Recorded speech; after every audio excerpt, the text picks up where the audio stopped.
నమస్తే అండి. ఈరోజు వార్తలు చదువుతోంది ప్రమీల పవన్. ఐర్లాండ్ రాజధాని అయిన డబ్లిన్ నగరం కాలేజ్ విద్యార్థులకు అకామిడేషన్ స్కామ్లపై గాఢ హెచ్చరికలు జారీ చేసింది.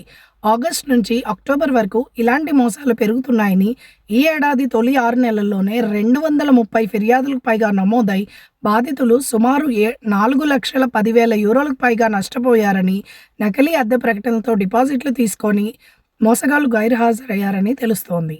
ఐర్లాండ్ యువత ఎంతో ఉత్కంఠభరితంగా ఎదురుచూసే ప్రముఖ మ్యూజిక్ అండ్ ఆర్ట్ ఫెస్టివల్ అయిన ఎలక్ట్రిక్ పిక్నిక్ ఈ వారాంతంలో కౌంటీ లీష్లో జరగనుంది.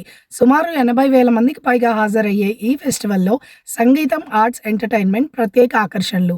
అయితే ఈసారి ఉరుములతో కూడిన భారీ వర్షాలు కురిసే అవకాశం ఉందని మెట్ ఐర్లాండ్ హెచ్చరికలు జారీ చేసింది. ఇంధన పేదరికాన్ని తగ్గించేందుకు రాబోయే బడ్జెట్లో మరిన్ని చర్యలు తీసుకునే అవకాశం ఉందని టనీషా సైమన్ హ్యారిస్ తెలిపారు. అధిక విద్యుత్, ఇంధన ఖర్చులతో ఇబ్బంది పడుతున్న కుటుంబాలకు మరింత సహాయం అందించే అంశంపై ప్రభుత్వం దృష్టి సారించింది. డబ్లిన్ సిటీ సెంటర్లో 70కి పైగా దొంగలించిన ఫోన్లు, ల్యాప్టాప్లు స్వాధీనం చేసుకున్నారు. దొంగలించిన ఓ ఫోన్ను ట్రేస్ చేయడంతో ప్రారంభమైన ఈ దర్యాప్తులో గార్డా నిర్వహించిన సెర్చ్లో ఈ పరికరాలన్నీ బయటపడ్డాయి. యూరోపియన్ యూనియన్లో రైట్ టు రిపేర్ నిబంధన అమల్లోకి వచ్చింది. ఇక కొన్ని వాషింగ్ మెషీన్లు, వాక్యూమ్ క్లీనర్లు, మొబైల్స్, టాబ్లెట్స్ పారేయకుండా రిపేర్ చేయించుకునే అవకాశం ఉంటుంది. తయారీదారులు రిపేర్ సేవలు అందించాల్సి ఉంటుంది.